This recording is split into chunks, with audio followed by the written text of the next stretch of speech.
Russia is once again raising alarms about a so-called dirty bomb, and how Keith Kellogg criticized the United States for its position on Ukraine and the United Nations. We'll talk about this with Oleksandr Kraiev, expert at Ukrainian Prism think tank, senior lecturer at Kyiv-Mohyla Academy. Oleksandr, glad to see you, and thank you for joining us. Thank you for having me. Oleksandr, the United Nations General Assembly has adopted a resolution on peace in Ukraine. The United States did not support it. The White House explained that the current version of the resolution would distract from peace negotiations. Former Trump special envoy Keith Kellogg criticized the decision. He said, a vote at the UN on a durable peace in Ukraine, and we abstained. Who would have thought Russia voted against it? Aren't 4 years of full-scale invasion enough? Aren't the missing children, the shelling of cities, and the killing of innocent people enough? This is not a business deal. This is war. Why did the United States conclude that supporting a peace resolution would distract from negotiations rather than strengthen diplomatic leverage? Unfortunately, such plain disregard for seemingly obviously positive and necessary narratives are something very common for current Trumpian foreign policy. And I do mean Trumpian foreign policy because, generally speaking, traditional United States international politics, and especially in the United Nations, provided for American diplomacy to be the leader, to be the forward runner of any such type of resolution. So previously, even during the first several years of full-scale invasion, we always saw the United States not only as a partner, but also on many instances as a co-author and sponsor for such resolutions. But for Trumpian narrative in foreign policy, it is unnecessary to be provocative towards Russia. And what is provocative towards Russia means? Well, I have already quoted Marco Rubio on that regard several times, but I still believe his quote is the best here, that we call somebody a war criminal if we want to sign a deal with them. So in that case, we cannot call on the stop of violence, and we cannot condemn Russia of anything, even of the very good details in any kind of resolution, just because we don't want to bother Putin. We don't want to be very attacky against his regime or his actions. So basically, the Americans are playing a very soft psychological game. They're trying to be nice to Putin. They're trying to play on the nice side of the dictator for the sole purpose of getting any deal done, to getting anything on the paper, and just crown this paper as one of the greatest Trump's achievements, making it a jewelry of Trump's diplomacy, and then just moving on. So unfortunately, this particular vote once again reestablishes the idea that for the United States, for Donald Trump and his administration, it is basically no difference between the attacker and the one who was attacked. There is no difference between a good deal and a bad deal. There is only one way to end it, just to get any deal done and just move on with it. So unfortunately, this indifference, this unwillingness to do something substantial is very much present, and it is common for current American diplomacy, and it will be here for the time being, before the deal is signed. But unfortunately, I have no good news even for the period after the deal, because I don't think that Trump will be interested at all at something going on with Ukraine or Russia, except for business deals, because his diplomacy is all about business, is all about getting profits and generous benefits from everything he's doing. So as of now, in order to get business done with Ukraine and in order to get business done with Russia, he sees his only goal in getting the ceasefire agreement in place. And so he will do anything not to bother Russia and anything to push on Ukraine to sign this kind of agreement and then start earning money. Unfortunately, and President Vladimir Zelenskyy announced that today Defense Minister Rustem Umerov will hold a bilateral meeting with US representatives, Special Envoy Steve Witkoff, Advisor Jared Kushner, and Treasury Secretary Scott Bessent. The key topics of the talks will be Ukraine's recovery package and preparations for a trilateral meeting involving Russia, which, according to Zelenskyy, could take place in early March. The sides will also separately discuss the issue of prisoner exchanges. So what should be expected from a trilateral meeting involving Russia in early March? And what are Ukrainians' key priorities in negotiations with Special Envoy Witkov, Advisor Kushner, and Treasury Secretary Bessent today in general? Well, there are a lot of topics that are still under question when it comes even to the bilateral track of Ukraine and American diplomacy. If we speak about this particular meeting, I do believe that as of now, we should make it clear, first and foremost, what is the United States position on the so-called territory swap. Whether the United States will press us on withdrawing from the parts of Donetsk and Luhansk Oblast, whether it is in the interest of the American side to create this buffer zone, or allegedly they are more interested in creating this so-called free trade area or free economic zone or free, I don't know, free any kind of zone similar to a free economic zone in the demarcation lane in Donbas region. So basically, as of now, we should make clear what is the definite American strategy concerning the territories and concerning the demarcation lines. That's the first point. The second big point, which mostly is within the interest of Witkov and Kushner, is of course the security guarantees. Why it is within the interest of Witkov and Kushner? Not because they are very big supporters of the idea of security guarantees, but mostly because they are the adamant opposition to any kind of security guarantees. And Ukraine wants to make sure that we will get some specific assurances, because I'm still not very much seeing the possibility of a guarantees being implemented, especially NATO level guarantees, something like that. But at least Ukraine should get some kind of reassurances from the United States that any future aggression will be met with the American might and all full-fledged American support.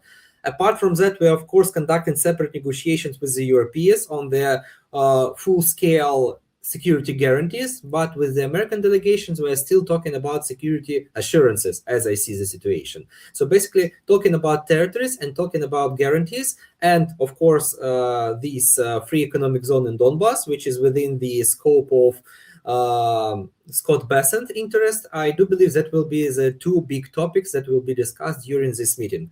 However, and I should point this out very, very seriously, I don't think that without Russian willingness to play along, without Russian willingness to conduct diplomacy in a fair and open manner, we will get something done. So without Russia being genuinely interested in the result and not just protracting the conflict, whatever the case may be with our arrangements with the United States, whatever the case may be from this meeting of Ukrainian and American delegation, we still will not be able to push forward the ball in this play if the Russia will not play along the rules.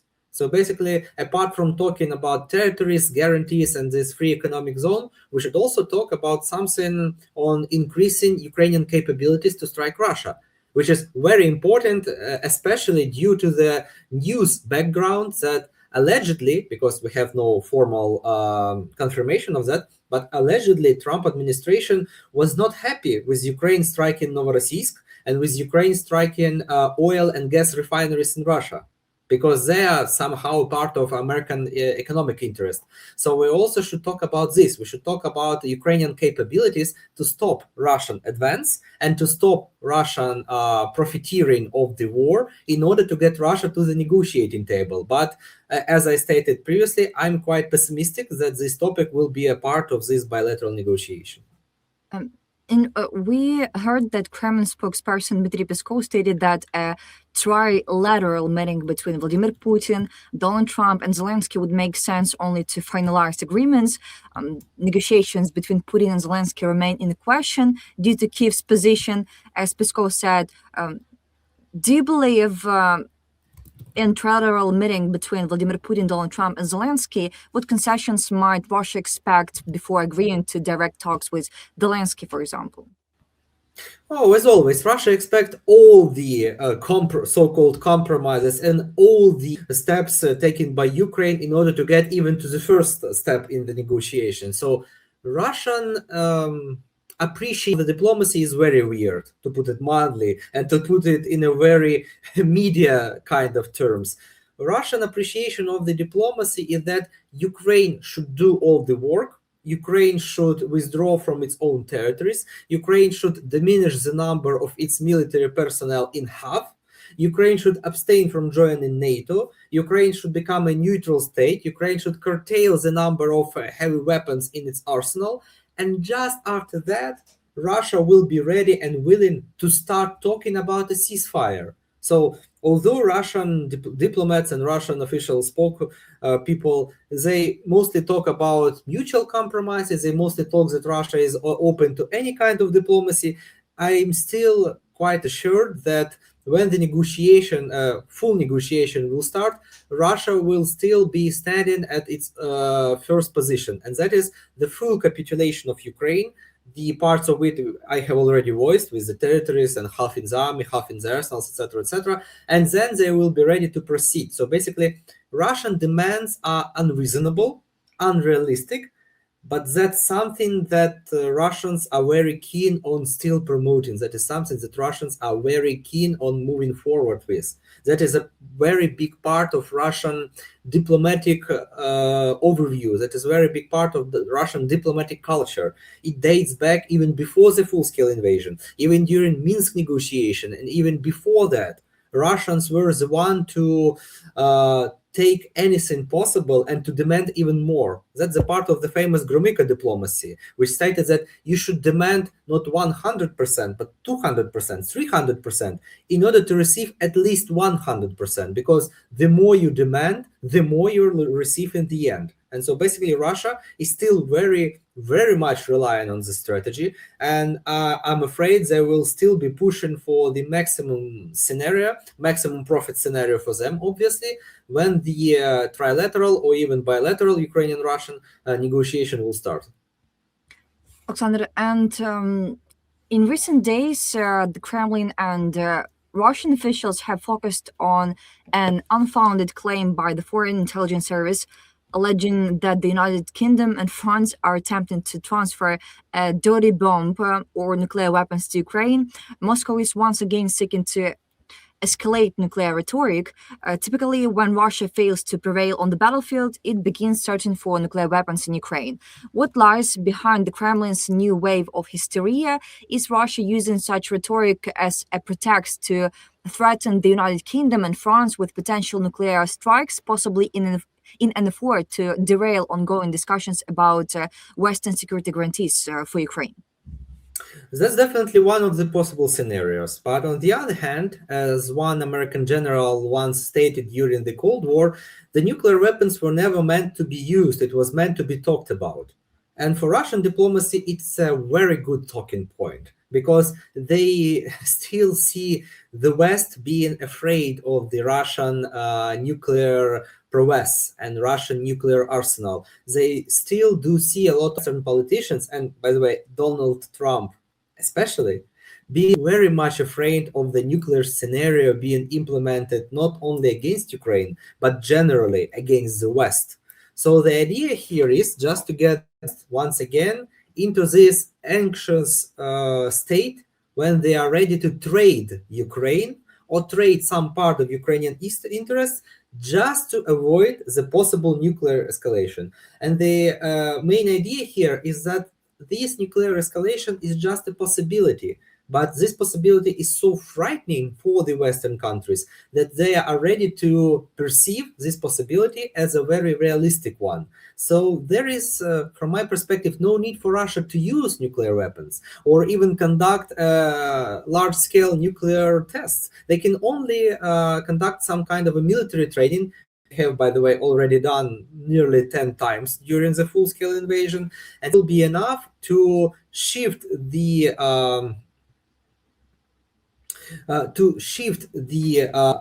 this negotiation framework into their sphere of competence, because nuclear weapons and nuclear blackmailing is a definite sphere of competence for Russian diplomats. So basically, if Russians are speaking about nuclear disasters, if they're speaking about dirty bombs, if they're speaking about possible nuclear escalation, that means they're nearing the negotiating positions, they're nearing to a negotiating solutions themselves. They're just preparing the playing field for them, because working with the situation of the controlled chaos and working within the atmosphere of constant fear, especially the fear of the nuclear annihilation, is something that Russians are very keen on and something that Russians want to use in this particular negotiation. So my point here is, to cut a long story short, talking about nuclear weapons is just the preparation for the negotiation on the Russian side, because talking with the constant fear of nuclear warheads flying above your head is a very Russian style of diplomacy. Oleksandr, and about threats for European countries, Russian spies have begun purchasing legal estate near military sites across Europe. According to the Telegraph, Russian intelligence services are reportedly buying homes, warehouses, abandoned buildings, and even islands near military and critical infrastructure in at least 12 EU countries. Intelligence officials fear these properties could be used for surveillance, sabotage, and gray zone operations without direct military invasion. Does this indicate preparation for long-term gray zone operations inside Europe? And what do you think about direct military invasion by Russia? There is always a possibility of such an invasion. However, as of now, Russia can win more only with the threat of such an invasion. We do see that European politicians, American politicians are very much ready to change their negotiation position, and they are very much ready to change their own perception of Russia, of Ukraine, of basically going on and about Russian war against Ukraine, just because Russia is ready to use its own nuclear weapons or ready to launch its non-nuclear conventional weapons aggression against European and NATO countries. So basically, just as with nuclear threat, Russia is trying to create a vision, to create a model where its invasion can become a reality because they will be unsatisfied with the results of the talks. And so starting with such a position during any type of negotiation, be it negotiation with the United States, be it negotiation with Europe, with Ukraine, Russia starts with a very strong hand. So basically, this type of arrogance, this type of attitude towards Europeans, these spy operations, which are, as we see, done quite visibly, because if those operations were for real, I don't think all of the European intelligence agencies will be able to spot them. So they are done in plain sight, as I say, during day, just for Europeans to see these preparations. And if Russians wants us to see these preparations, they want us to be terrified, to be anxious, and to be afraid of them. And so once again, I do believe, as the situation stands right now, this is a type of peace talk preparation that Russia always conduct before a full-fledged negotiation with our Western allies. So yes, definitely, the threat of a full-fledged war against NATO or against Europe is at all times high. So Russia is ready to start such a war. We should not mislead ourselves. Russia is definitely ready to continue its aggression against democracies, against the West. Russia is ready to sacrifice several million more of its personnel, sacrifice its economy and the future of their children just to prove the point. That's definitely true. But at the same time, as the situation stands right now, their openness with their spy operations, with their preparation, with their talks, with their narratives, suggests that maybe they want to achieve the same result without resorting to a full-fledged invasion. Oleksandr, and about Rubio more, Rubio believes that the US is putting pressure on Russia by not selling it weapons and not imposing sanctions against Ukraine. What do you think about this absurd? Well, once again, anything going on with this negotiation is being kind of absurd as of now. Anything going on within Russian information sphere is kind of absurd as of now. this threat playing, this fear infusion, this talks about negotiation during wartime, this talks about compromises only on Ukrainian side. That's all the part of the bigger play. That's all the part of this controlled chaos theory that Russia is trying to impose on everybody. And it's a big shame that a lot of American politicians and a lot of American negotiators are playing along this scheme. And unfortunately, as of now, I do not see any possibility for us or our European partners who are much more realistic than the Americans. I don't see any possibility to directly influence the attitude of the Americans towards this Russian politics. However, at the same time, I should point out that constant contact with Donald Trump and his people. For example, this last call of President Zelenskyy and President Trump is one of the key instruments that still can work, is one of the main instruments that can influence, at least to some extent, influence American decision-making. It can influence Trump's personal decision-making, and at least he will not forget that Ukraine still exists. He will not forget that he still needs to take consideration of Ukrainian interest, and that Ukrainian surrender, or God forbids Ukrainian capitulation, will be the surrender and capitulation of the United States of America, but not before Russia, but before People's Republic of China. And it will inevitably be the first domino piece, falling then on Taiwan, falling then on Israel, falling then on Asia, falling then on Africa, etc., etc., etc. So basically, we cannot influence them, I mean Americans, directly, but we should be in constant contact with them, and we should be there for them, as they should be here for us. Oleksandr, thank you so much for this interesting and important conversation, for your thoughts. Thanks for supporting Ukraine and Ukrainian people, of course.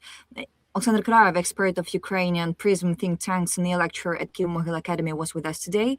Dear audience, please share this interview and continue supporting Ukraine. See you. Thank you very much.